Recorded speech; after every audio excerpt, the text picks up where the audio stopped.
আছেন বিএনপির ভারপ্রাপ্ত চেয়ারম্যান তারেক রহমান। বিবিসি বাংলার সাক্ষাৎকারে আপনাদের সাথে রয়েছি আমি মীর সাব্বির, আমার সাথে রয়েছেন সহকর্মী কাদির কল্লোল।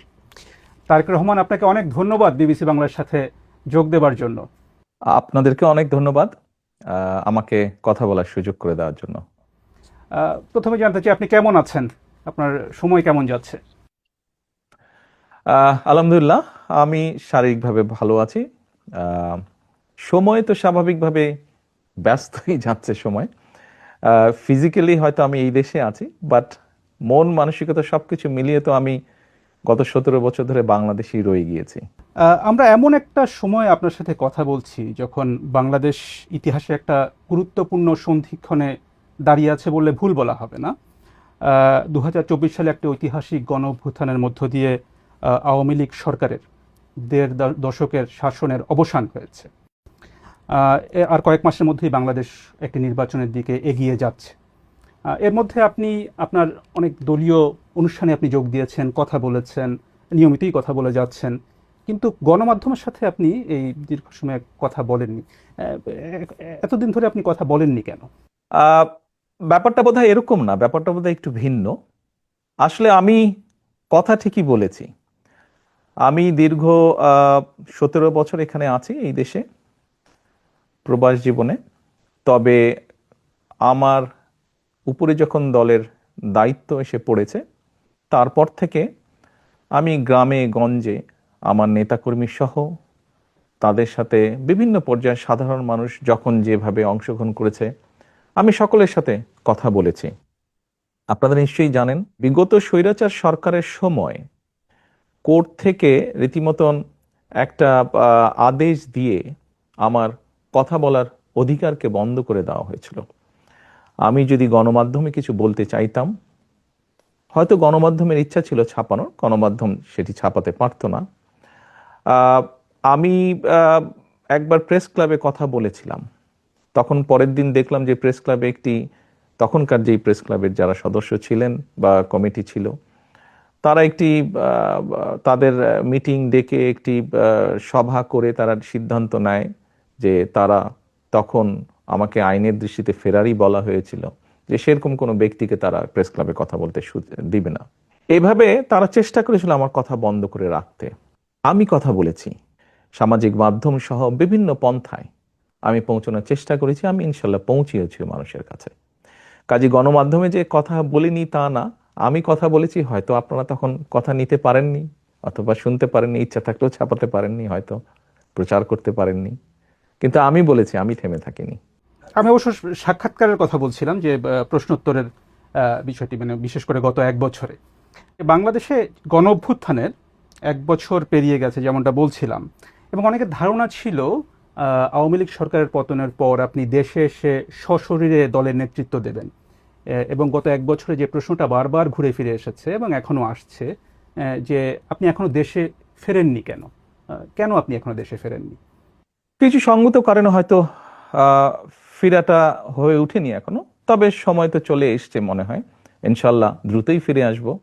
সেটা কবে আমরা কি জানতে পারি? দ্রুতই, মনে হয় দ্রুতই ইনশাল্লাহ। নির্বাচনের আগে কি তাহলে আপনি দেশে আসবেন এমন সম্ভাবনা তাহলে বলা যায়? রাজনীতি যখন করি, আমি একজন রাজনৈতিক কর্মী হিসেবে স্বাভাবিক নির্বাচনের সাথে রাজনৈতিক দল, রাজনৈতিক কর্মীর একটি ওতপ্রোত সম্পর্ক। কাজেই যেখানে একটি প্রত্যাশিত, জনগণের প্রত্যাশিত নির্বাচন হবে, সেই নির্বাচনের সময় কেমন করে দূরে থাকব? আমি তো, আমার সর্বোচ্চ চেষ্টা থাকবে, ইচ্ছা থাকবে, আগ্রহ থাকবে সেই প্রত্যাশিত নির্বাচন জনগণ চাইছে, সেই প্রত্যাশিত নির্বাচন যখন অনুষ্ঠিত হবে, জনগণের সাথে, জনগণের মাঝেই থাকবো ইনশাল্লাহ। একটা বিষয় যেটা আপনার দল থেকে মাঝে দলের নেতাদের কেউ কেউ কখনো কখনো বলেছেন, যে একটা নিরাপত্তার শঙ্কার কথা বলেছেন আপনি না আসার পেছনে। আপনি কি কোনো ধরনের শঙ্কা বোধ করেছেন এর মধ্যে? বিভিন্ন রকম শঙ্কার কথা তো আমরা অনেক সময় বিভিন্ন ব্যক্তির কাছে তো শুনেছি, সরকারেরও বিভিন্ন ব্যক্তির কাছ থেকেও তো অনেক সময় অনেক শঙ্কার কথা বিভিন্ন মাধ্যমে, বিভিন্ন মিডিয়াতে প্রকাশিত হয়েছে। জুলাই গণ অভ্যুত্থানের প্রসঙ্গে একটু আসি। জুলাই গণ অভ্যুত্থানে আপনার ভূমিকা নিয়ে অনেক আলোচনা আছে। এটি মোটামুটি সব পক্ষই স্বীকার করে যে সেই সময়ে আপনার একটা সক্রিয় ভূমিকা ছিল। আবার আপনার দলের কোনো কোনো নেতা বা সমর্থক তারা এই অভ্যুত্থানের আপনাকে একমাত্র মাস্টারমাইন্ড হিসেবে আখ্যা দিয়েছেন। আপনি কি নিজেকে এই আন্দোলনের মাস্টারমাইন্ড হিসেবে দেখেন? না, আমি অবশ্যই এই জুলাই আন্দোলনে আমি কখনোই মাস্টার মাইন্ড হিসেবে দেখি না। এই যে 5ই আগস্ট যেই আন্দোলন, জুলাই আন্দোলন বলে যেটি বিখ্যাত বা যেটি সকলের কাছে গৃহীত, এই আন্দোলনটি সফল হয়েছে জুলাই মাসে, কিন্তু এই আন্দোলনটি প্রেক্ষাপট শুরু হয়েছে কিন্তু বহু বছর আগে থেকে। এই আন্দোলনে বাংলাদেশের গণতান্ত্রিক রাজনৈতিক দলগুলোর নেতাকর্মীরা, সেটি বিএনপি হোক বা অন্য রাজনৈতিক দলগুলি হোক, যারা গণতান্ত্রিক রাজনৈতিক দল, প্রত্যেকটি রাজনৈতিক দল বিভিন্নভাবে অবদান রেখেছে, বিভিন্নভাবে তাদের নেতাকর্মীরা নির্যাতিত হয়েছে। আমি মনে করি জুলাই আগস্ট মাসে এসে জনগণ সকল গণতান্ত্রিক রাজনৈতিক দলের সাথে অংশগ্রহণ করেছে। শুধু কি রাজনৈতিক দলের নেতাকর্মীরাই সেদিন ছিল মাঠে? অবশ্যই নয়। আমরা দেখেছি সেদিন মাদ্রাসার ছাত্ররা তারা ছিলেন এই আন্দোলনের মাঠে। আমরা দেখেছি গৃহিণীরা পর্যন্ত রাস্তায় নেমে এসেছেন সন্তানের পেছনে। আমরা দেখেছি কৃষক, শ্রমিক, সিএনজি চালক, ছোট দোকান কর্মচারী বা দোকান মালিক থেকে আরম্ভ করে গার্মেন্টস কর্মী থেকে আরম্ভ করে তারা নেমে এসেছিলেন। আমরা দেখেছিলাম সামরিক বাহিনীর অবসরপ্রাপ্ত কর্মকর্তা কর্মচারীরা নেমে এসেছিলেন এই আন্দোলনে। এমন অনেক সাংবাদিক যারা স্বৈরাচারের অত্যাচারে নির্যাতিত হয়ে দেশ থেকে বাইরে চলে যেতে বাধ্য হয়েছিলেন, তারা সম্পৃক্ত হয়েছিলেন এই আন্দোলনে। কাজেই কারো ভূমিকাকে আমরা ছোট করে দেখতে চাই না, খাটো করে দেখতে চাই না। আমি বিশ্বাস করি দৃঢ়ভাবে সমাজের দল মত নির্বিশেষে, শ্রেণী বিন্যাস নির্বিশেষে প্রত্যেকটি মানুষের অবদান আছে। এই আন্দোলন ছিল বাংলাদেশের জনগণের আন্দোলন, যারা গণতন্ত্রে বিশ্বাস করেন। এই আন্দোলনের মাস্টার মাইন্ড কোনো দল, কোনো ব্যক্তি নয়। এই আন্দোলনের মাস্টার মাইন্ড বাংলাদেশের গণতান্ত্রিক জনগণ। এই বিষয়ে যদি আপনার থেকে জানতে চাই যে হচ্ছে যে যখন আন্দোলনটা চলছিল তখন যে আন্দোলনে যে ছাত্র নেতৃত্ব ছিল তাদের সাথে আপনার কতটা যোগাযোগ ছিল? আপনার দলের সাথে তো নিশ্চয়ই যোগাযোগ ছিল, দলের নেতাকর্মীদের সাথে। অন্যদের সাথে আপনার কতটা যোগাযোগ ছিল? স্বাভাবিকভাবে আমি যেহেতু বাইরে থেকে কাজ করছি, আমাকে যোগাযোগটা অনলাইনের মাধ্যমে রাখতে হয়েছে। এবং সেই দিনগুলোতে আপনাদের নিশ্চয়ই মনে আছে যে টেলিফোন সিস্টেম বা অনলাইন সিস্টেমের কি অবস্থা করেছিল স্বৈরাচার। আপনি যোগাযোগের যেটি কথা বলেছেন, এই যোগাযোগটি প্রত্যক্ষ পরোক্ষ বিভিন্নভাবে আমাদেরকে করতে হয়েছে, বিভিন্ন মাধ্যমে করতে হয়েছে। যোগাযোগটা যে খুব স্মুথ সব সময় থেকেছে তা নয়। প্রত্যেকে সহযোগিতা করেছি আমরা। এই যে ছাত্র জনতার যে অভ্যুত্থান, সেটির পরে এটার কৃতিত্ব কার সেটা নিয়ে বিভিন্ন পক্ষ দাবি করেছে। তাতে কি আপনার মনে হয় যে এর ফলে বিভিন্ন পক্ষের যে সংকীর্ণ স্বার্থ পূরণের চেষ্টা সেটাই একটু বেশি প্রকট হয়েছে, এবং এখানে বিএনপির আসলে কোনো দায় আছে কিনা? দেখুন, ব্যাপারটা আমরা যদি একটু অন্যভাবে দেখি, বাংলাদেশের ইতিহাসে এখন পর্যন্ত এটি একটি অবিস্মরণীয় ঘটনা। এই আন্দোলন, মানুষের এই আত্মত্যাগ। সাধারণত কোনো রাজনৈতিক আন্দোলনে, স্বৈরাচারের বিরুদ্ধে আন্দোলনে শিশু হত্যা হয় না, শিশু শহীদ হয় না, শিশু মৃত্যুবরণ করে না। বাট আমরা দেখেছি এই আন্দোলনে, স্বৈরাচারের এই আন্দোলনে যতটুকু আমার মনে আছে, প্রায় 63 জন শিশু শহীদ হয়েছে, মারা গিয়েছে। আমি আগেই বলেছি, আপনার আগের প্রশ্নের উত্তরে বলেছি যে এই আন্দোলনের ক্রেডিট দল মত নির্বিশেষে বাংলাদেশের জনগণের, কোনো একটি রাজনৈতিক দলের নয়। অনেকে হয়তো অনেক কিছু বলে থাকতে পারেন, ডিমান্ড করতে পারেন, সেটি তাদের অবস্থান। আমি বা আমার দলের অবস্থান হচ্ছে, আন্দোলন হয়ে গিয়েছে, আন্দোলনের জনগণ সফলতা লাভ করেছেন। আন্দোলনে স্বাভাবিকভাবেই দুটো পক্ষ আছে। একটি পক্ষ হচ্ছে মানুষ শহীদ হয়েছে, 2000-এর মতন মানুষকে হত্যা করা হয়েছে আন্দোলনে। আবার আরেকটি পক্ষ হচ্ছে প্রায় 30,000-এর মতন মানুষ বিভিন্নভাবে ক্ষতিগ্রস্ত হয়েছেন, পঙ্গুত্ব বরণ করেছেন, অন্ধ হয়ে গিয়েছেন। আমার মনে হয় আমাদের উচিত হবে এখন, আমাদের সকলের উচিত হবে রাষ্ট্রসহ, সরকারসহ, রাজনৈতিক দলগুলোর যার যতটুকু সম্ভব সেই পরিবারগুলোর পাশে গিয়ে দাঁড়ানো, যতটুকু সহযোগিতা তাদেরকে করা যায়, যতটুকু সম্ভব তাদের পাশে দাঁড়ানো, তাদের তাদের তাদের এই আত্মত্যাগের প্রতি সম্মান জানানো। আগামী কয়েক মাস পরে নির্বাচনের কথা রয়েছে। নির্বাচনে বিএনপির প্রস্তুতি এবং কৌশল নিয়ে আমরা কথা বলবো। তো এই বিষয়ে আপনাকে প্রথম প্রশ্নটি করছেন আমার সহকর্মী কাদির কল্লোল। নির্বাচন প্রসঙ্গে যদি আসি, অন্তর্বর্তী সরকারের শুরু থেকেই দেখা গেছে যে বিএনপির পক্ষ থেকে দ্রুত নির্বাচন দাবি করা হয়েছে। সরকার গড়িমসি করছে, এ ধরনের অভিযোগও বিএনপির নেতারা করে আসছেন। তো এখন দেখা যাচ্ছে যে অন্তর্বর্তী সরকারের প্রধান উপদেষ্টা অধ্যাপক মোহাম্মদ ইউনূস এবং নির্বাচন কমিশন তারা ফেব্রুয়ারিতে একটা নির্বাচনের সময় দিয়েছেন। তো ফেব্রুয়ারিতেই নির্বাচন হবে, আপনাদের আস্থা কতটা আসলে তাতে? বিএনপি প্রথম থেকেই বলে আসছিল যে যত দ্রুত নির্বাচনটি হবে তত দ্রুত দেশের মধ্যে একটি স্থিতিশীলতা আসবে। দেখুন, বাংলাদেশের মানুষ গত 17 বছর যাবৎ তাদের রাজনৈতিক অধিকার যেমন তাদের কাছ থেকে কেড়ে নেওয়া হয়েছিল, তাদেরকে তাদের অর্থনৈতিক সমৃদ্ধি থেকেও বঞ্চিত করা হয়েছিল, যার ফলশ্রুতিতে আমরা সমাজে অনেকগুলো পর্যায়ক্রমিকভাবে স্পিল ওভার ইফেক্ট বলতে যা বোঝায় অনেকগুলো খারাপ লক্ষণ দেখেছি। বেকার সমস্যা বেড়েছে, দারিদ্রতা বেড়েছে, শিক্ষা ব্যবস্থা ধীরে ধীরে ধ্বংস হয়ে গিয়েছে, চিকিৎসা ব্যবস্থা ধীরে ধীরে ধ্বংস হয়ে গিয়েছে, কৃষি ব্যবস্থা ধীরে ধীরে ধ্বংস হয়েছে।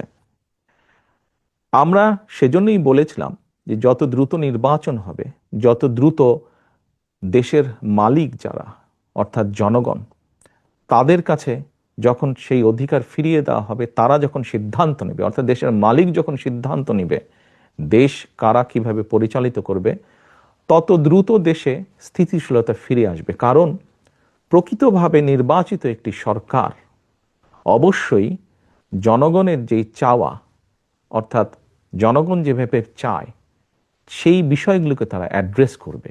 ইয়েস, একটি নির্বাচন হলেই যে সব রাতারাতি সব ঠিক হয়ে যাবে তা না। সমস্যাগুলোকে যখন আপনি অ্যাড্রেস করবেন, খুব স্বাভাবিকভাবেই ধীরে ধীরে সমস্যা কমতে শুরু করবে। আমরা আনন্দিত যে দেরিতে হলেও সরকার জিনিসটি উপলব্ধি করতে পেরেছেন। আমরা ডিসেম্বরের ভিতরে চেয়েছিলাম, ওনারা ফেব্রুয়ারির ভিতরে এখন নির্বাচনটি করতে চাইছেন। আমরা আস্থা রাখতে চাই যে সরকার সে ব্যাপারে সব রকম উদ্যোগ পর্যায়ক্রমিকভাবে গ্রহণ করবেন। এখন যেহেতু আপনারা বলছেন যে আপনারা আস্থা রাখতে চান, সেখানে নির্বাচন নিয়ে আপনার পরিকল্পনাটা কি? মানে এককভাবে বিএনপি নির্বাচন করবে, মানে দলগতভাবে, নাকি জোটবদ্ধভাবে আসন ভাগাভাগির মাধ্যমে নির্বাচন করবে? খুব ট্রিকি কোয়েশ্চেন একটু। দেখুন, আমরা প্রায় 64টি রাজনৈতিক দল বিগত স্বৈরাচারের সময় যার যার অবস্থান থেকে রাজপথে আন্দোলন গড়ে তোলার চেষ্টা করেছে। আমরা চেষ্টা করেছিলাম কম বেশি একসাথে কাজ করার জন্য। এমনকি আমরা যে 31 দফা দিয়েছি রাষ্ট্র পুনর্গঠনের, এটি ছিল প্রথমে 2016 সালে আমরা দিয়েছিলাম শুধু বিএনপির পক্ষ থেকে। পরবর্তীতে ভিশন 2030 ছিল যেটা, পরবর্তীতে এটিকে আমরা কিছুটা আরো একটু ডেভেলপ করি, আমরা 27 দফা দিয়েছিলাম। পরবর্তীতে আমরা আমাদের সাথে যে রাজনৈতিক দলগুলো আছে তাদের সাথে পরামর্শ করে সকলের মতামত নিয়ে আমরা 31 দফা দিয়েছি। কারণটি হচ্ছে যে দলগুলোকে আমরা পেয়েছি আমাদের সাথে রাজপথের আন্দোলনে, আমরা চাই সকলকে সাথে নিয়ে রাষ্ট্র পুনর্গঠন করতে, সকলের মতামতকে সাথে নিয়ে আমরা রাষ্ট্র পুনর্গঠন করতে চাই। সেখানে তাহলে মানে যারা আন্দোলন করেছে তারাই, নাকি মানে মিত্র কারা হবে, আসলে কারা সাথে থাকবে আপনাদের নির্বাচনকে সামনে রেখে? ওই যে বললাম, কম বেশি সকলকে নিয়ে আমরা রাষ্ট্র গঠন করতে চাই। কিন্তু দেখা গেছে যে জামায়াতে ইসলামী তারা কিছু দলকে নিয়ে বিএনপি বিরোধী একটি জোট করার ইঙ্গিত দিচ্ছে। সেটিকে মানে আপনারা কি উদ্বেগের উদ্বেগ হিসেবে দেখেন, মানে আপনারা কিভাবে দেখেন সেটা? দেখুন, কোনো দল বা সমষ্টিগতভাবে কোনো দল যদি বাংলাদেশের যে আইন আছে, বৈধ আইন আছে বাংলাদেশের, যেহেতু সংবিধান এখনো যেটি আছে, এই সব কিছুর ভেতরে থেকে, অর্থাৎ মানুষের সমর্থন গ্রহণযোগ্যতা সবকিছুর ভেতরে থেকে যারা রাজনীতি করবে তারা করতেই পারে।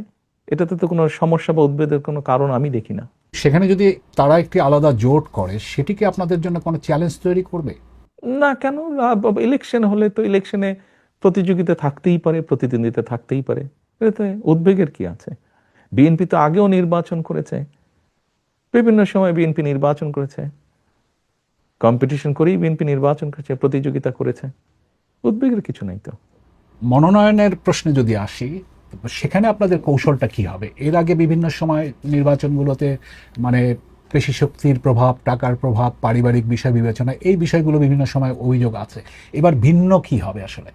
আমরা কখনোই, আপনি যেই বিষয়গুলো বললেন, আমরা কখনোই এইসব বিবেচনায় নিয়ে কখনোই আমার দল নমিনেশন ব্যাপারে সিদ্ধান্ত নেয়নি। আমাদের নমিনেশনের ব্যাপারে সিদ্ধান্ত সব সময় কম বেশি যা ছিল বা ভবিষ্যতে আমরা যেটিকে মূল্যায়ন করব সেটি হচ্ছে, অবশ্যই কোন একটি পার্টিকুলার এলাকা থেকে আমরা আমাদের দলের এমন একজন ব্যক্তিকেই নমিনেশন দিতে চাইব যে ওই এলাকার সমস্যা সম্পর্কে সচেতন আছে, যার সাথে ওই এলাকার মানুষের সম্পৃক্ততা আছে, উঠা বসা আছে, যে ওই এলাকার মানুষের সমস্যার সমাধান করতে সক্ষম, যে ওই এলাকার বিভিন্ন শ্রেণীর মানুষ, তরুণ, নারী, মুরব্বী সহ ছাত্র ছাত্রী, সবার সাথে যার একটা কমিউনিকেশন আছে, এই ধরনের মানুষকেই আমরা প্রায়োরিটি দিব।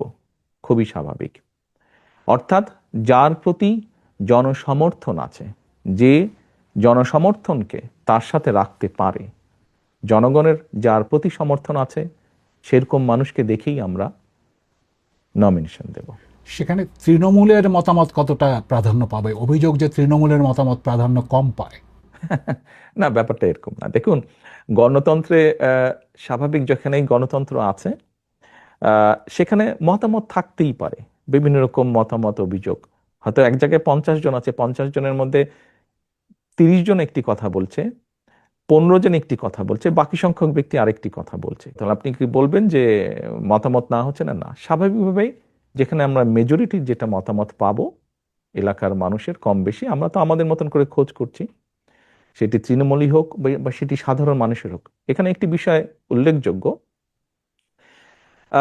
আমরা কিন্তু দলের নেতৃত্ব নির্বাচন করছি না। আমরা নির্বাচন করছি এমন একজন ব্যক্তিকে যে শুধু দলেরই সমর্থন নয়, বরং দলমত নির্বিশেষে ওই এলাকার অধিকাংশ মানুষের সমর্থন যার প্রতি আছে, আমরা এরকম একজন মানুষকে বের করে আনতে চাইছি, এরকম একজন মানুষকে আমাদের দলের মনোনয়ন দিতে চাইছি। শুধু দল দিয়ে তো নির্বাচন হবে না, নির্বাচনে তো সাধারণ মানুষের অংশগ্রহণ থাকে, বিভিন্ন মানুষের অংশগ্রহণ থাকে। কাজেই যার সমর্থন আমরা খুঁজে বের করার চেষ্টা করছি, যার প্রতি বিভিন্ন শ্রেণী পেশার মানুষের সমর্থন আছে, শুধুমাত্র দলীয় সমর্থন নয়, এরকম মানুষ। নির্বাচন প্রসঙ্গে আপনার কাছে জানতে চাই যে আগামী নির্বাচনে আপনার ভূমিকা কি হবে? আপনি কি সরাসরি নির্বাচন করছেন? আপনাকে কি আমরা প্রধানমন্ত্রী পদের প্রত্যাশী হিসেবে দেখতে পাবো নির্বাচনে?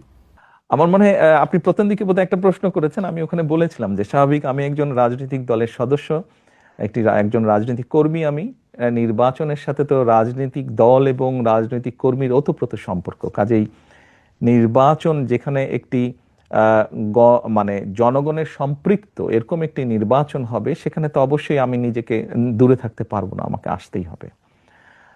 স্বাভাবিকভাবেই মাঠেই ইনশাল্লাহ থাকবো আমি। আপনার প্রশ্নের পরের যে অংশটি ছিল, দেখুন, আমি মনে করি এটির সিদ্ধান্ত বাংলাদেশের জনগণের। এটি তো আমার সিদ্ধান্ত না, এটি সিদ্ধান্ত নেবে বাংলাদেশের জনগণ। কিন্তু আপনি নির্বাচনে অংশ নেবেন কিনা সেই সিদ্ধান্ত তো আপনাকে নিতে হবে। না, না, সেটি তো নিব, কেন নিব না, অবশ্যই নিব। আপনি নির্বাচনে অংশ নিচ্ছেন তাহলে? জি, ইনশাল্লাহ। অর্থাৎ আপনি বিএনপি যদি ক্ষমতায় আসে বা নির্বাচনে অংশ নেয়, সেক্ষেত্রে প্রধানমন্ত্রী পদের প্রত্যাশী হিসাবে আমরা তারেক রহমানকে দেখতে পাবো, সেটা আমরা নিশ্চিতভাবে বলতে পারি এটির সিদ্ধান্ত তো বাংলাদেশের জনগণের। বিএনপির পক্ষ থেকে। সেক্ষেত্রে তো এটি দল সিদ্ধান্ত নেবে, দল কিভাবে করবে এটি তো দলের সিদ্ধান্ত। আহ, সাবেক প্রধানমন্ত্রী এবং আপনাদের দলের চেয়ারপারসন খালেদা জিয়া, তিনি কি এই নির্বাচনে কোনো ভূমিকায় থাকবেন? তাকে কি আমরা নির্বাচনে কোনো ভূমিকায় দেখতে পাবো?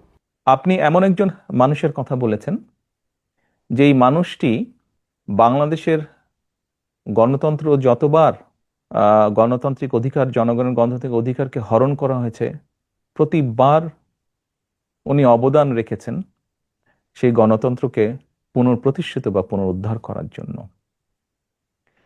এবারও আপনাদের সকলের চোখের সামনেই ঘটেছে যে কিভাবে স্বৈরাচারের সময় তার উপরে অত্যাচারের খড়গ হস্ত নেমে আসে, কিন্তু উনি আপোস করেননি। এরকম একজন ব্যক্তি আজ অসুস্থ, এবং কেন, কিভাবে উনি শারীরিকভাবে অসুস্থ হলেন, তাকে মিথ্যে মামলায় জড়িয়ে তাকে জেলখানায় নিয়ে যাওয়া হলো। আমরা দেখেছিলাম একজন সুস্থ মানুষ গিয়েছেন, কিন্তু যখন বেরিয়ে এসেছেন একজন অসুস্থ মানুষ বেরিয়ে এসেছেন, তাকে চিকিৎসার সুযোগ থেকেও বঞ্চিত করা হয়েছে। এই সবগুলো ঘটনা দেশবাসী জানেন।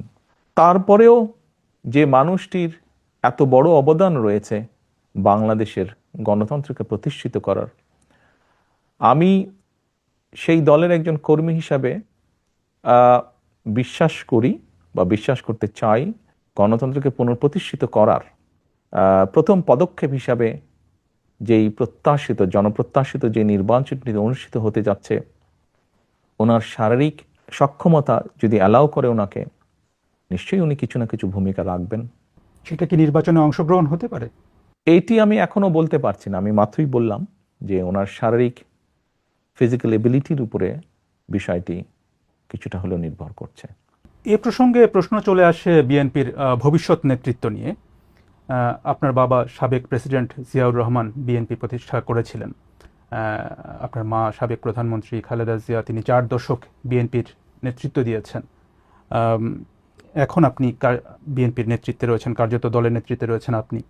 বিএনপির ভবিষ্যৎ নেতৃত্বে পরিবারের প্রভাব কতটা থাকে?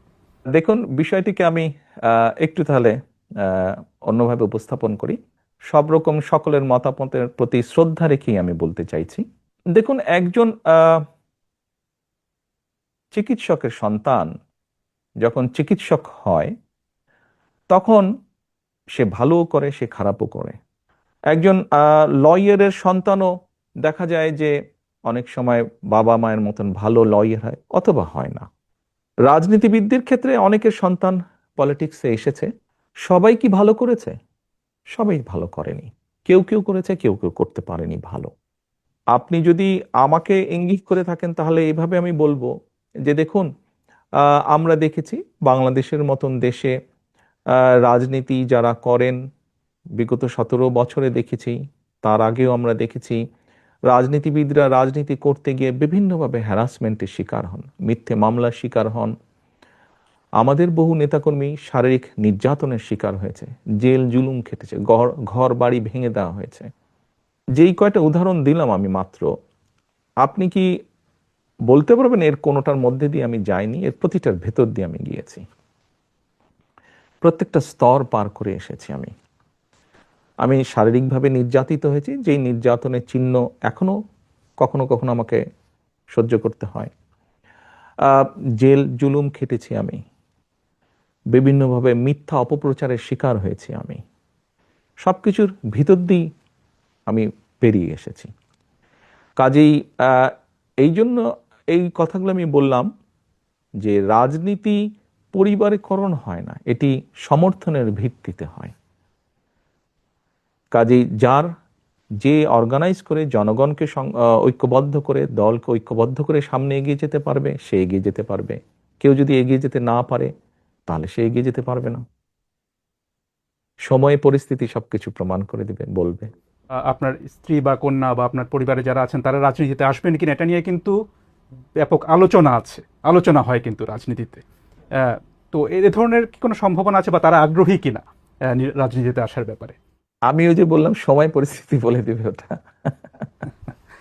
একটু আবার আপনাদের নির্বাচন সরকারের দিকে যাই। বিএনপি সর্বশেষ সরকারে ছিল 2001 থেকে 2006 সালের মধ্যে। এর প্রায় 19 বছর পরে বিএনপির সামনে আবার একটা সরকার গঠনের সুযোগ তৈরি হয়েছে, এবং সেই তখনকার যে বিএনপি আর এখনকার যে বিএনপি, এই দুটোর মধ্যে পার্থক্যটা আপনি কোথায় কি বলবেন, যে পার্থক্য কি? এই 19 বছরে আমরা বাংলাদেশ বলি বা পুরা বিশ্ব বলি, অনেক কিছু পরিবর্তিত হয়েছে। সমাজ ব্যবস্থা পরিবর্তিত হয়েছে, অর্থনৈতিক ব্যবস্থা পরিবর্তিত হয়েছে। দুটো বড় বড় জিনিসের বোধহয় পরিবর্তন হয়েছে। একটি হচ্ছে কোভিডের ভিতর দিয়ে পুরো বিশ্ব গিয়েছে। এই কোভিড বিভিন্নভাবে আমাদের অনেক কিছু চিন্তা ভাবনা মনোজগৎ চেঞ্জ করেছে। ঠিক একইভাবে যদি আরেকটি বিষয় আমরা দেখি, এই যে আপনার সাথে আমি কথা বলছি অনলাইনে, এই যে আইটি বা সোশ্যাল মিডিয়া, এই পুরা বিষয়টা কিন্তু মানুষের মনোজগৎকে ভিন্নভাবে ভিন্ন রকম করেছে। অনেক ক্ষেত্রে একটা একটা একটা মনোজগতে একটা প্রভাব বিস্তার করেছে। খুব স্বাভাবিকভাবে আপনি যেই সময়ের কথা বলেছেন সেই সময় এই বিষয়গুলো হয়তো সেভাবে ছিল না। তো স্বাভাবিকভাবেই এই সব কিছু বিবেচনা করে সামনের দিনগুলোতে আমাদেরকে এই বিষয়গুলোকে গুরুত্ব রেখে বিভিন্ন বিষয়ে চিন্তা ভাবনা করতে হচ্ছে। আমরা সেভাবে চিন্তা ভাবনা করে আমাদের প্ল্যান প্রোগ্রাম বিষয়গুলোকে আমরা সাজাচ্ছি। সেই সময় থেকে 19 বছর আগে আমাদের যেসব প্ল্যান প্রোগ্রাম ছিল তার থেকে কিছুটা পরিবর্তন হবে, কিন্তু ওই যে বেসিক যে জিনিসটা, সেটা হচ্ছে মানুষের বেটারমেন্ট, মানুষের ভালো ভালো কিছু করার জন্য, মানুষ যাতে আজকে যেমন আছে আগামীকাল যাতে একটু বেটার থাকতে পারে। কিভাবে সেটা করা যেতে পারে, কে কোন শ্রেণী কিভাবে একটু বেটার থাকতে পারে, সেটাই থাকবে আমাদের সবচেয়ে প্রায়োরিটি ইস্যু। বিগত যখন বিএনপি সরকারে ছিল তখন অনেক বিষয় নিয়ে আলোচনা সমালোচনা ছিল, তার মধ্যে একটা বড় বিষয় ছিল দুর্নীতির অভিযোগ। সরকারে যারা ছিলেন তাদের অনেকের বিরুদ্ধে, বা সেই সময় যেভাবে দুর্নীতি হচ্ছিল বিভিন্ন জায়গায়, আপনার নিশ্চয়ই মনে আছে যে দুর্নীতির সূচকে বাংলাদেশের অবস্থান নিয়ে তখন অনেক সমালোচনা হয়েছিল। এ ধরনের পরিস্থিতি যে আর হবে না, এই বিষয়ে আপনি ভোটারদেরকে কিভাবে আশ্বস্ত করবেন? দেখুন, আপনি যে কথাটি বললেন দুর্নীতিতে চ্যাম্পিয়ন, 96 সাল থেকে 2001 পর্যন্ত আওয়ামী লীগ সরকার ছিল সেই সময়। আমরা 2001-এর 1 অক্টোবরে সরকার গঠন করি। 10ই অক্টোবরে, 1 অক্টোবর নির্বাচন হয়েছিল, খুব সম্ভবত 10ই অক্টোবরে সরকার গঠন করি। এর বোধহয় কিছুদিন পরে একটি সূচক বের হলো টিআইবির, যে মানে 2-3 মাস পরে বোধহয় একটি সূচক বের হলো, যে এরকম একটি সূচক বের হলো। নিশ্চয়ই মাত্র নির্বাচিত একটি সরকারের পক্ষে তো ভালো মন্দ কোনো কিছুই 3 মাসে করা সম্ভব নয়। খুব স্বাভাবিকভাবেই যে সূচকটি হয়েছিল সেটি তার আগে, আমাদের আগে যে সরকারটি ছিল তারা যে 5 বছর যা করেছে তার উপর ভিত্তি করেই সেই সূচকটি তারা তৈরি করেছে।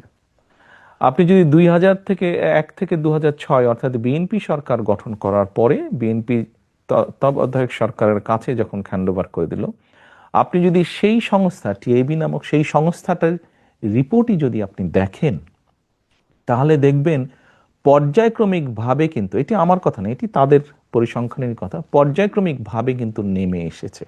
হ্যাঁ, আমি অ্যাডমিট করছি পুরাপুরি হয়তো আমরা করতে পারিনি, বাস্তবতা তো বুঝতে হবে, এটি একটি সামাজিক ব্যাধিতে পরিণত হয়েছে।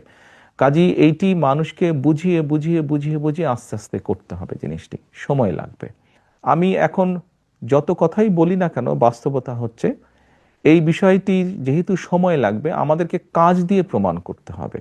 সেজন্যই আমি ভোটারদেরকে এতটুকু বলতে পারবো, আমরা যদি সুযোগ পাই, জনগণ যদি আমাদেরকে সেই সুযোগ দেন, তাহলে আমাদের সর্বোচ্চ চেষ্টা থাকবে আমরা যাতে একটি এমন অবস্থা তৈরি করতে পারি যেখানে কিছুটা হলেও আমরা বহির্বিশ্বে, বিশ্বের অন্য দেশের সামনে কিছুটা হলেও যাতে সম্মানের সাথে মাথা উঁচু করে কথা বলতে পারি। এর সঙ্গে 5ই আগস্টের পরে যে বিএনপির অনেক নেতাকর্মীর বিরুদ্ধে এরই মধ্যে চাঁদাবাজি বা দখলের মতো নানা অভিযোগ এসেছে, আপনি জানেন, এবং আপনাদের দল থেকে অনেকে বহিষ্কার করা হয়েছে। এটা ঠিক, আবার একই সাথে এটা ঠিক যে এই অভিযোগগুলো কিন্তু বারবার আসছে। তো এটা থামানো যাচ্ছে না কেন? আপনার প্রতি সম্মান রেখে আপনার সাথে এগ্রিও যেমন করব, আবার এখানে অন্য একটি বিষয় আমি তুলে ধরতে চাইবো। এর মধ্যে নিশ্চয়ই আপনারা বিভিন্ন সংবাদ মাধ্যমে দেখেছেন যে আমরা প্রায় 7,000-এর মতন আমাদের নেতাকর্মীর বিরুদ্ধে আমরা কিছু সাংগঠনিক ব্যবস্থা গ্রহণ করেছি। কিন্তু এই 7,000-এর সবাই কিন্তু আপনি যে অভিযোগ করলেন এই অভিযোগের সাথে জড়িত নয়। অন্য 7,000-এর মধ্যে এমন অনেক বিষয় আছে যারা অন্য সাংগঠনিক বিষয়ের সাথে জড়িত। এটি গেল একটি বিষয়। দ্বিতীয় বিষয়টি হচ্ছে, আমাদের কাছে এরকম যখন অনেক অভিযোগ এসেছে, আমরা অভিযোগগুলো তদন্ত করেছি। তদন্ত করার পরে আমরা বেশ কিছু বিষয় পেয়েছি। যেমন আমি দু একটি উদাহরণ দিয়ে আপনাকে বলি। যেমন ধরেন, দুই ভাই, কোনো একটি এলাকায় দুই ভাই আছে। দুই ভাইয়ের মধ্যে পারিবারিক সম্পত্তি, সহায় সম্পত্তি নিয়ে একটি সমস্যা আছে।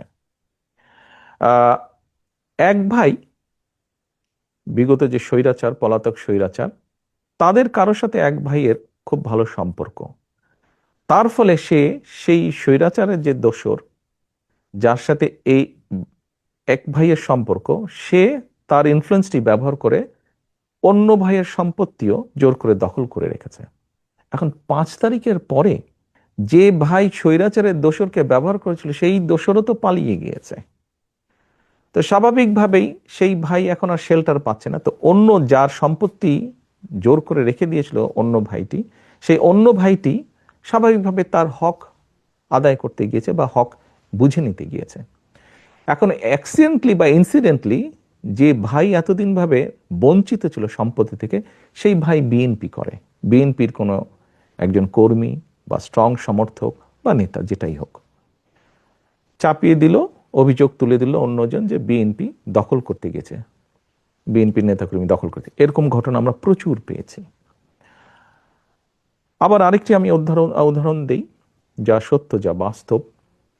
স্বৈরাচারের সময় আমাদের সারা বাংলাদেশে আমাদের প্রায় 50 লক্ষের বেশি নেতাকর্মীর নামে বিভিন্ন রকম গায়েবী মিথ্যে মামলা দেওয়া হয়েছিল। আমাদের বহু নেতাকর্মী তাদের ঘর বাড়িতে থাকতে পারতো না, তাদেরকে বিভিন্নভাবে পালিয়ে থাকতে হতো, বিভিন্নভাবে সরে থাকতে হতো। এই সুযোগে স্বৈরাচার তাদের ব্যবসা বাণিজ্য, দোকান পাট, ঘর বাড়ি, জমি জমা, পুকুর দখল করে নিয়েছিল। 5 তারিখে যখন স্বৈরাচার পলাতক হয়ে গিয়েছে, পালিয়ে গিয়েছে, তখন স্বৈরাচারের যারা দখল করেছে তারাও সাথে সাথে পালিয়ে গিয়েছে। স্বাভাবিকভাবেই আমাদের নেতাকর্মীরা তাদের নিজেদের যেগুলি বৈধ সম্পত্তি, পৈতৃক সম্পত্তি, সেগুলো আবার ফিরে পেতে গিয়েছে। তখন আবার কিছু সংখ্যক লোক প্রচার করেছে যে বিএনপির লোকজন দখল করতে গিয়েছে। এরকম ঘটনা প্রচুর ঘটেছে। আপনি যেই কথাটি বললেন সেরকমও কিছু ঘটেছে ঘটনা, এবং সে কারণেই আমরা আমাদের অবস্থান থেকে ব্যবস্থা গ্রহণ করেছি। তবে এখানে আমার একটি প্রশ্ন আছে, যে প্রশ্নটি আমরা পাবলিকলিও করেছি। দেখুন, আমরা একটি রাজনৈতিক দল, কিছু ঘটনা ঘটেছে, আমরা অস্বীকার করছি না, ঘটেছে। যেমন আমরা ব্যবস্থা নিয়েছি তাদের বিরুদ্ধে, যতটুকু আমরা জেনেছি, যতটুকু আমরা তদন্তর পরে পেয়েছি, যখন সত্যতা পেয়েছি আমরা ব্যবস্থা নিয়েছি। কিন্তু পুলিশিং করা তো আমাদের কাজ না। রাজনৈতিক দলের কাজ অবশ্যই পুলিশিং করা না। আমাদের প্রশ্ন হচ্ছে, আমরা কখনো বলিনি সরকারকে যে অমুককে ধরতে পারবো না, তমুককে ধরতে পারবো না, এই করতে পারবে না, ওই কথা আমরা কিন্তু কখনো বলিনি। আমাদের বক্তব্য হচ্ছে, যাদের কাজ পুলিশিং করা, তারা কেন তাদের কাজটি করছে না, তারা কেন তাদের কাজে ব্যর্থ, এটি আমাদের প্রশ্ন। তার মানে এখানে সরকারের একটা ব্যর্থতা আছে। অবশ্যই, আমি তো আগেই বলছি, পুলিশিং তো রাজনৈতিক দলের কাজ না, পুলিশিং করার দায়িত্ব সরকারের। অর্থাৎ আমরা ধরে নিতে পারি যে আপনারা যদি সরকার গঠন করেন, সেক্ষেত্রে আপনার দলের নেতাকর্মী বা আপনার দলের নামে কোনো চাঁদাবাজি বা দখল এ ধরনের কিছু হলে তারা কেউ সেটা করতে পারবে না, কারণ তখন যেহেতু আপনারা সরকারে থাকবেন। ইয়াস, পুলিশ পুলিশের কাজ করবে, আইন শৃঙ্খলা বাহিনী আইন শৃঙ্খলার কাজ করবে। আমার দলের কোনো নেতাকর্মী, বিএনপি ইনশাল্লাহ সরকার গঠন করলে আমার দলের কোনো নেতাকর্মী তখনও যদি এরকম কোনো অনৈতিক কাজে সম্পৃক্ত হয়, আমরা দলের অবস্থান থেকে তার বিরুদ্ধে অবস্থান নিব, তার পক্ষে থাকবে না দলের অবস্থান। এবং দেশের আইন অনুযায়ী, দেশের আইন শৃঙ্খলা রক্ষা করার দায়িত্ব যাদের, আইন শৃঙ্খলা বাহিনী, তারা তাদের কাজ করবে। সিম্পল, এখানে 2 2 4-এর মতন ব্যাপার। আমি একটু ডাকসু নির্বাচনের প্রশ্নে আসি। সাম্প্রতিক সময়ে ডাকসু নির্বাচনের ফলাফল ব্যাপক আলোচনা চলছে রাজনীতিতে এখনো। এর ফলাফলে দেখা গেছে যে বিএনপি সমর্থক ছাত্রদল তাদের চেয়ে বেশ বড় ব্যবধানে ছাত্র শিবির সমর্থিত প্যানেল জয়ী হয়েছে। আপনি কিভাবে দেখেন এই ফলাফলটাকে আসলে? আমি মনে করি গণতান্ত্রিক যাত্রার একটি ভালো উদ্যোগ, এটি ভালো সূচনা। এটি গেল 1 নম্বর। দ্বিতীয় বিষয়টি হচ্ছে, যারা জয়ী হয়েছেন বা এরকম আরো ভবিষ্যতে যারা জয়ী হবেন তাদের প্রতি শুভেচ্ছা, এবং যারা ভবিষ্যতে জয়ী হবেন তাদের প্রতি অগ্রিম শুভেচ্ছা রইল। তৃতীয় বিষয়টি হচ্ছে, দেখুন, একটা অগ্রযাত্রা শুরু হলো, কিন্তু আমরা চাইছিলাম না যে কোনো বিতর্কের মধ্যে এগুলা পড়ুক। আমরা আশা করব যে পরবর্তীতে যেগুলো হবে সেগুলো বিতর্কবিহীন হবে নির্বাচনগুলো। এই নির্বাচনের ফলাফল, মানে ডাকসুর নির্বাচনের ফলাফল, এটা কি জাতীয় রাজনীতিতে কোনো প্রভাব ফেলতে পারে আগামী নির্বাচনকে সামনে রেখে? আপনার কি মনে হয়, আপনি কি মনে করেন সেটা? আমি যেটা দেখলাম বিভিন্ন মিডিয়াতে, কিছু ব্যক্তি, যেমন মান্না ভাই, উনি তো বোধহয় 2বার ভিপি ছিলেন, আমার থেকে অনেক অভিজ্ঞতা সম্পন্ন রাজনীতিবিদ। আমরা যদি ওনার বক্তব্য শুনে থাকি বা ধরে থাকি, তাহলে তো আমি মনে করি না কোনো কারণ আছে। ছাত্র রাজনীতি ছাত্র রাজনীতির জায়গায়, জাতীয় রাজনীতি জাতীয় রাজনীতির জায়গায়। এখন যে সক্রিয় দলগুলো আছে তাদের মধ্যে জামায়াত ইসলামীর প্রশ্নে যদি একটু আসি, যে জামায়াত ইসলামীকে ঘিরে বিএনপির নেতাদের অনেক সমালোচনা করতে দেখা যাচ্ছে গত সাম্প্রতিক সময়ে। তো জামায়াত ইসলামী সম্পর্কে আপনার মনোভাবটা কি আসলে? বিষয়টা হচ্ছে যে, দেখুন, বাংলাদেশের স্বীকৃত যে নিয়ম কারণ, আইন কানুন আছে, এগুলোর ভিতরে থেকে যদি কেউ কেউ যদি রাজনীতি করে, অবশ্যই করতে পারে। বিএনপি সবসময় বহুদলীয় রাজনীতিতে বিশ্বাস করে। কাজেই বিষয়টি আমরা এভাবেই দেখতে চাই। রাজনীতি করার দেশের যে নিয়ম কারণ, আইন কানুন আছে, তার ভিতরে থেকে যারা রাজনীতি করবে, অবশ্যই সবার রাজনীতি করার অধিকার আছে, এবং আমরা তো চাই সবাই রাজনীতি করুক। বহুদলীয় রাজনীতিতে আমরা বিশ্বাস করি। জামায়াতে ইসলামী তো বিএনপির সাথে এক সময় মিত্র ছিল। বাংলাদেশের স্বাধীনতা যুদ্ধে তাদের বিরোধী ভূমিকা নিয়ে কিন্তু বিএনপি নেতারা এখন অনেকেই প্রশ্ন তুলছেন, সামনে আনছেন। কিন্তু বিএনপি আবার তাদের সাথে সরকারও গঠন করেছিল একটা সময়। 2024 সালে স্বৈরাচার যেই হত্যাগুলো করেছে, দেশ স্বাধীনের পরে যখন তারা সরকার গঠন করেছিল, ক্ষমতায় ছিল, তখনও যে সকল লুটতারাজ তারা করেছে, খুন গুম তারা করেছে, বিগত 17 বছর খুন গুম তারা যা করেছে, এর জবাব যেরকম তাদেরকেই দিতে হবে তাদেরটা, ঠিক একইভাবে 71 সালে কোনো রাজনৈতিক দল যদি তাদের কোনো বিতর্কিত ভূমিকা থেকে থাকে, তাহলে তাদের জবাব তারাই দিবেন। ওটা তো আর আমি দিতে পারবো না। আমারটা আমি দিতে পারবো, অন্যেরটা তো আমি দিতে পারবো না। আপনি জুলাইয়ের সময়ের কথা বলছিলেন, সেই সময়ের হত্যাকাণ্ডের কথা বলছেন। সেই জুলাই গণঅভ্যুত্থানে ক্ষমতাচ্যুত আওয়ামী লীগ, তাদের ব্যাপারে আপনাদের বা বিএনপির অবস্থানটা কি আসলে? দেখুন, আমি 17 বছর যাবৎ প্রবাস জীবনে আছি।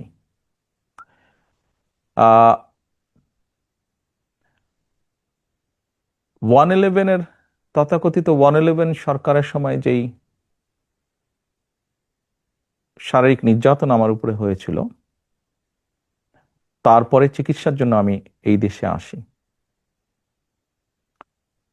আমি যখন এখানে আসি, আমার ভাইকে আমি রেখে এসেছিলাম, ছোট ভাইকে। আমি যখন এই দেশে আসি, আমার সুস্থ মাকে আমি রেখে এসেছিলাম। একটি ঘর রেখে এসেছিলাম, যেই ঘরে আমি এবং আমার ছোট ভাই বড় হয়েছি, যেই ঘরে আমার বাবার স্মৃতি ছিল, যেই ঘরে আমাদের 2 ভাইয়ের সন্তানরা জন্মগ্রহণ করেছিল, যেই ঘরে আমার মায়ের বহু স্মৃতি ছিল, সেই স্মৃতিগুলোকে ভেঙে চুরে ধুলায় মিশিয়ে দেওয়া হয়েছে। যে ভাইকে আমি রেখে এসেছিলাম, সেই ভাই এখন আর নেই। যেই সুস্থ মাকে রেখে এসেছিলাম সেই সুস্থ মা এখন সুস্থ নেই। শুধু অসুস্থই নন, ওনার উপরে মানসিক এবং শারীরিক নির্যাতনও করা হয়েছে। আমি আমার পরিবারের যেই কাহিনী আপনাদের সামনে তুলে ধরলাম, এটিকে আপনারা কাহিনী বলুন বা সংগ্রাম বলুন, যেটাই বলুন না কেন, এটি শুধু আমার কাহিনী না বা আমার পরিবারের কাহিনী না। এরকম কাহিনী বাংলাদেশের শত না হাজার হাজার পরিবারের, বা যেই পরিবারের বাবা, যেই পরিবারের ভাই, যে পরিবারের স্বামী, তার ঘরবাড়ি ধ্বংস করে দেওয়া হয়েছে, হ্যান্ডকাফ পরা অবস্থায় হাসপাতালের বারান্দায় মারা গিয়েছে, তা না হলে হ্যান্ডকাফ পরা অবস্থায় জেলের ভিতরে মারা গিয়েছে, সহায় সম্পত্তি ধ্বংস করে দেওয়া হয়েছে। এই সকল অন্যায়, এই সকল হত্যা, এই সকল নির্যাতনের জন্য যারা দায়ী, যারা এসবের হুকুম দিয়েছে, তাদের প্রত্যেকের বিচার হতে হবে। এটি প্রতিশোধের কোনো বিষয় নয়, এটি ন্যায়ের কথা, এটি আইনের কথা। অন্যায় হলে তার বিচার হতে হয়। কার সম্পর্কে কি মনোভাব সেটি গুরুত্বপূর্ণ নয়। এখানে একটা বিষয় আলোচনায় এসছে যে যারা অপরাধী তাদের বিচার হবে, কিন্তু দল হিসেবে আওয়ামী লীগ তাদের রাজনীতিতে অংশগ্রহণ করতে পারা না পারার প্রশ্ন। বিএনপিরও অনেক নেতা অনেক সময় বলেছেন যে কোনো রাজনৈতিক দলকে নিষিদ্ধ করার পক্ষে তারা নন। তো এখন নির্বাচনও সামনে আসছে, ফলে আওয়ামী লীগ রাজনীতি করতে পারবে কি পারবে না সে ধরনের একটা প্রশ্ন আসছে। তো সেই জায়গাটাতে বিএনপির কি অবস্থানটা হতে পারে? দল হিসেবে তারা যদি অন্যায় করে থাকে তাহলে দেশের আইন অনুযায়ী তার বিচার হবে, দেশের আইন সিদ্ধান্ত নেবে। তার মানে এটা আদালতের বিষয় বলে মনে করছেন? দল হিসেবে যদি অন্যায় হয়ে থাকে তাহলে তাই হবে। সোজা কথায় অন্যায়কারীর বিচার হতে হবে, তো সেটি ব্যক্তি হোক, সেটি দলই হোক। যারা জুলুম করেছে তাদের তো বিচার হতে হবে, সেটি ব্যক্তিও হতে পারে, সেটি দলও হতে পারে।